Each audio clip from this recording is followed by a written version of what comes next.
मेरा नाम काव्या है। दिल्ली की एक मध्यम वर्गीय लड़की जिसके सपने बड़े थे लेकिन दिल नाजुक। मैं 26 साल की थी, एक मार्केटिंग फर्म में जूनियर मैनेजर। मेरी जिंदगी ऑफिस घर दोस्तों के बीच सिमटी हुई थी, लेकिन मेरे अंदर एक खालीपन था जो शायद हर उस इंसान को होता है जो प्यार की तलाश में है। मेरे माता पिता शादी की बातें करते, लेकिन मैं चाहती थी कि मेरा प्यार मेरी पसंद से हो। एक दिन मेरी सहेली रिया ने मुझे एक डेटिंग ऐप पर प्रोफाइल बनाने के लिए उकसाया।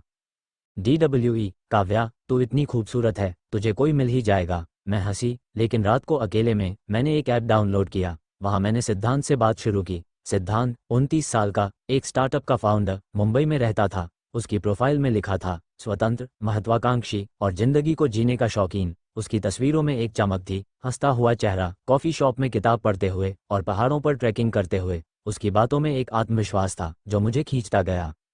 हमारी चैट्स रातों रात लंबी बातचीत में बदल गईं। वो मेरी हर छोटी बड़ी बात सुनता, मेरे बचपन की कहानियां, मेरे ऑफिस की शिकायतें, मेरे सपने। वो कहता, काव्या, तुम में कुछ खास है, तुम वो लड़की हो जो किसी की जिंदगी बदल सकती है। मैं पिघल रही थी। उसकी आवाज़ में एक गर्माहट थी जो मुझे लगता था कि मेरे अकेलेपन को भर देगी। 2 महीने बाद उसने कहा, काव्या, मैं दिल्ली आ रहा हूँ, मिलना चाहता हूँ। हम दिल्ली के एक कैफ़े में मिले। वो वैसा ही था जैसा मैंने सोचा था, लंबा, स्मार्ट और उसकी आंखों में एक चमक। हमने घंटों बात की। उसने अपने स्टार्टअप के बारे में बताया, कैसे वो एक टेक कंपनी बना रहा है जो लाखों लोगों की ज़िंदगी बदलेगी। उसकी बातों में जोश था और मैं उस जोश में खो गई। उसने मेरे हाथ को छुआ और कहा, काव्या, तुम मेरी ज़िंदगी का हिस्सा बन सकती हो। मेरा दिल धड़क उठा। क्या यही प्यार है? हमारी मुलाकातें बढ़ने लगीं। सिद्धांत हर महीने दिल्ली आता। हम इंडिया गेट पर सैर करते, कनॉट प्लेस में कॉफ़ी पीते और देर रात तक फ़ोन पर बातें करते। उसने मुझे अपने परिवार के बारे में बताया, उसकी माँ जो अकेली थी और उसका भाई जो पढ़ाई के लिए लंदन में था। उसने कहा, काव्या, मैं चाहता हूँ कि तुम मेरे परिवार से मिलो। मैं हैरान थी, इतनी जल्दी, लेकिन मैंने हाँ कह दी। 3 महीने बाद उसने मुझे मुंबई बुलाया। मैं पहली बार अकेले इतनी दूर गई। उसने मुझे अपने ऑफिस दिखाया, एक छोटा सा स्टार्टअप ऑफिस जहां कुछ लोग लैपटॉप पर काम कर रहे थे। उसने अपनी माँ से मिलवाया जो एक साधारण सी औरत थी। उन्होंने मुझे गले लगाया और कहा, बेटा, सिद्धांत बहुत खुश है तुमसे मिलकर। मैं भावुक हो गई। क्या ये सब सचमुच हो रहा था? लेकिन फिर कुछ अजीब हुआ। सिद्धांत ने एक दिन कहा, काव्या, मेरे स्टार्टअप को फंडिंग की ज़रूरत है। अगर थोड़ा पैसा इन्वेस्ट कर सको तो बहुत मदद होगी। मैं झिझकी। मैंने कहा, सिद्धांत, मेरे पास ज़्यादा सेविंग्स नहीं है। उसने हंसकर कहा, कोई बात नहीं, तुम बस मेरी पार्टनर बनो, मैं तुम्हें सब कुछ दूंगा। उसकी बातों में फिर वही जादू था। मैंने अपनी जमा पूंजी, लगभग 5 लाख रुपये, उसके अकाउंट में ट्रांसफ़र कर दिए। उसने वादा किया कि वो 2 गुना करके लौटाएगा। समय बीतता गया। हमारी बातें वैसे ही चलती रहीं, लेकिन अब वो पहले जितना समय नहीं देता था। फ़ोन पर बात कम होती और वो हमेशा व्यस्त रहता। एक दिन उसने कहा, काव्या, मुझे न्यूयॉर्क जाना है। एक बड़ा इन्वेस्टर मिला है। अगर ये डील हो गई तो हमारी ज़िंदगी सेट है। मैं खुश थी, लेकिन एक डर भी था। क्या वो बदल रहा है? वो न्यूयॉर्क गया। हफ्तों तक कोई कॉल नहीं, बस कुछ मैसेज। फिर एक दिन रात को उसका फ़ोन आया, काव्या, मुझे और पैसे चाहिए, बस 2 लाख। ये डील पक्की हो जाएगी। मैंने कहा, सिद्धांत, मेरे पास अब कुछ नहीं बचा। वो गुस्सा हो गया, तुम मुझ पर भरोसा नहीं करती। मैं तुमसे शादी करने वाला हूँ और तुम इतना भी नहीं कर सकती। मैं रो पड़ी। मैंने अपने पापा से उधार लिया और पैसे भेज दिए। लेकिन फिर सब रुक गया। उसका फ़ोन बंद, मैसेज का कोई जवाब नहीं।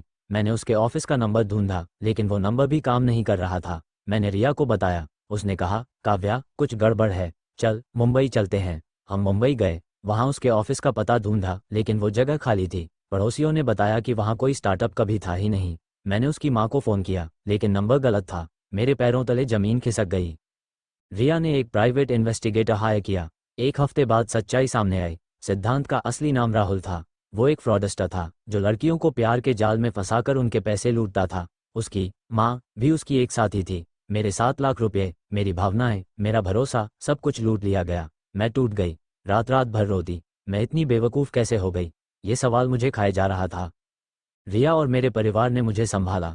मैंने पुलिस में शिकायत की, लेकिन राहुल फरार था। मैंने सोचा, अब जिंदगी में कुछ बाकी नहीं, लेकिन धीरे धीरे मैंने खुद को उठाया। मैंने काउंसलिंग शुरू की। वहाँ मैंने जाना कि मैं अकेली नहीं हूँ। ऐसे धोखे कई लोगों के साथ होते हैं। मैंने एक सपोर्ट ग्रुप ज्वाइन किया जहाँ मैंने दूसरों की कहानियाँ सुनी। वहाँ मैंने निखिल से मुलाकात की। वो एक सॉफ्टवेयर इंजीनियर था जिसे भी प्यार में धोखा मिला था। हमारी दोस्ती हुई। वो मुझे हंसाता, मेरे सपनों को सुनता। समय के साथ मैंने खुद को फिर से बनाया। मैंने एक नई जॉब ज्वाइन की, अपनी पेंटिंग्स को इंस्टाग्राम पर शेयर किया और एक छोटा सा आर्ट स्टूडियो शुरू किया। निखिल मेरे साथ हर कदम पर था। एक दिन उसने कहा, काव्या, तुमने अपने दर्द को ताकत बनाया, मैं तुमसे प्यार करता हूँ। इस बार मैं डरी नहीं, मैंने उसका हाथ थामा और कहा, निखिल, इस बार मैं तैयार हूँ। मेरी कहानी धोखे से शुरू हुई, लेकिन प्यार पर खत्म हुई। राहुल ने मेरा भरोसा तोड़ा, लेकिन मैंने सीखा कि असली प्यार खुद से शुरू होता है। आज मैं खुश हूँ, क्योंकि मैंने खुद को चुना। मैंने कभी सोचा नहीं था कि जीवन की राहें इतनी उलझी हुई हो सकती हैं, जहाँ प्यार की तलाश में मैं खुद को एक नकली शादी के जाल में फंसा लूँ।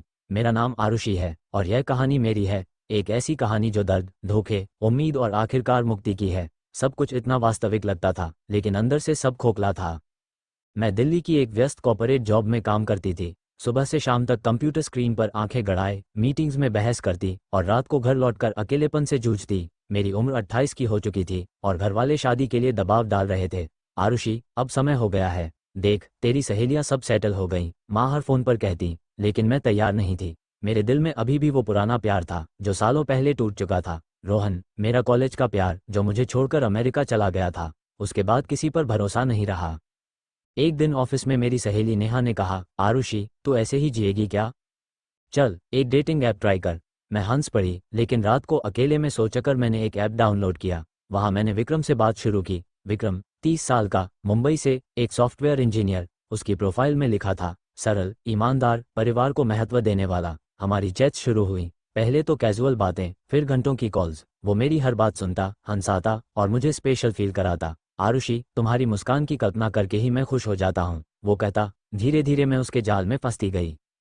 2 महीने बाद हम मिले, दिल्ली के एक कैफे में। वो लंबा, स्मार्ट, और उसकी आंखों में वो गर्माहट जो मुझे सालों से नहीं मिली थी। हमने घंटों बात की। उसने बताया कि उसके घरवाले भी शादी के लिए दबाव डाल रहे हैं, लेकिन वो किसी ऐसी लड़की चाहता है जो समझदार हो। आरुषि, क्या तुम मेरी जिंदगी में आओगी? उसने पूछा। मैंने हाँ कह दी, लेकिन फिर उसने एक अजीब प्रस्ताव रखा। देखो, मेरे पास वीज़ा की प्रॉब्लम है। मैं अमेरिका जाना चाहता हूँ, लेकिन फैमिली वीज़ा के लिए शादी जरूरी है। क्या हम एक कॉन्ट्रैक्ट मैरिज करेंगे? सिर्फ पेपर्स के लिए, बाद में डिवोर्स ले लेंगे। मैं स्तब्ध रह गई। नकली शादी, लेकिन उसके चेहरे पर वो दर्द था, वो मजबूरी। प्लीज़ आरुषि, तुम्हारी मदद से मेरा सपना पूरा हो जाएगा, और मैं वादा करता हूँ, तुम्हें कभी दुख नहीं दूंगा।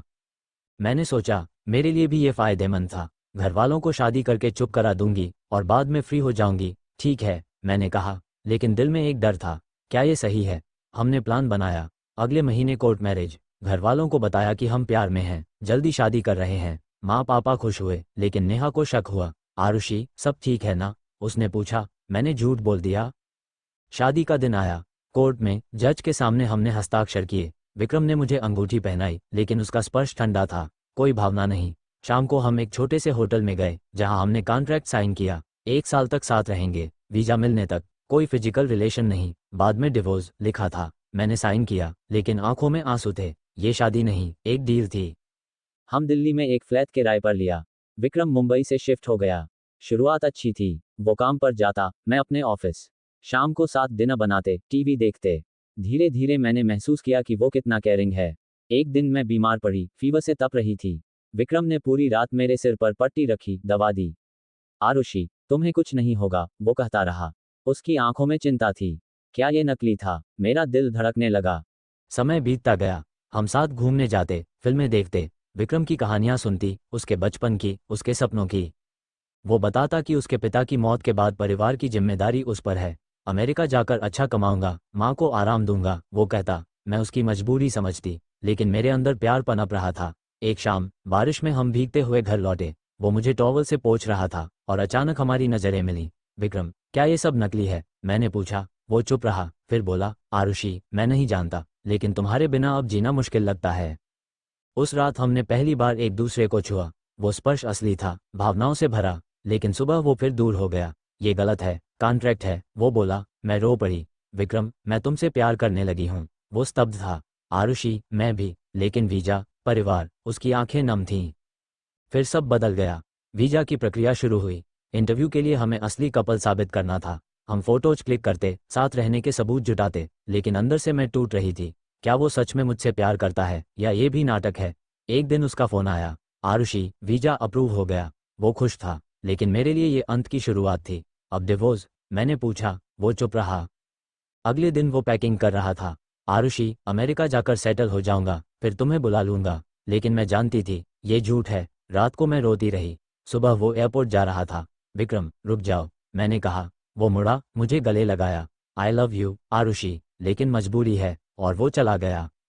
मैं अकेली रह गई। घर खाली लगता। माँ पापा को बताया कि वो जॉब के लिए गया है, लेकिन दिल टूट चुका था। महीनों बीते, कोई कॉल नहीं, कोई मैसेज नहीं। फिर एक दिन नेहा ने बताया, आरुषि, विक्रम की प्रोफाइल पर देख, वो किसी और के साथ है। मैंने देखा, उसकी फोटोज एक अमेरिकन लड़की के साथ, कैप्शन, माई रियल लव। मैं टूट गई। ये सब नकली था, मैं इस्तेमाल हुई थी। दर्द असहनीय था। रातें करवटें बदलते बीतीं, लेकिन धीरे धीरे मैंने खुद को संभाला। योगा ज्वाइन किया, किताबें पढ़ी, दोस्तों से मिली। एक दिन रोहन का मैसेज आया, आरुषि, सुना तुम्हारी शादी हो गई, लेकिन मैं वापस आया हूँ, क्या मिल सकती हो? मैं मिली। रोहन बदल चुका था। उसने माफ़ी मांगी। आरुषि, मैंने गलती की, तुम्हारे बिना अधूरा हूँ, लेकिन मैंने मना कर दिया। रोहन, अब देर हो चुकी है, मैं खुद से प्यार करना सीख रही हूँ। आज मैं अकेली हूँ, लेकिन खुश। वो नकली शादी मुझे सिखा गई कि प्यार जबरदस्ती नहीं होता, वो दिल से आता है। विक्रम जहाँ कहीं है, मैं उसे माफ़ कर चुकी हूँ, क्योंकि उसने मुझे मजबूत बनाया। जीवन की ये कहानी दिल को छूती है, क्योंकि ये मेरी है, दर्द से भरी, लेकिन उम्मीद से सजी।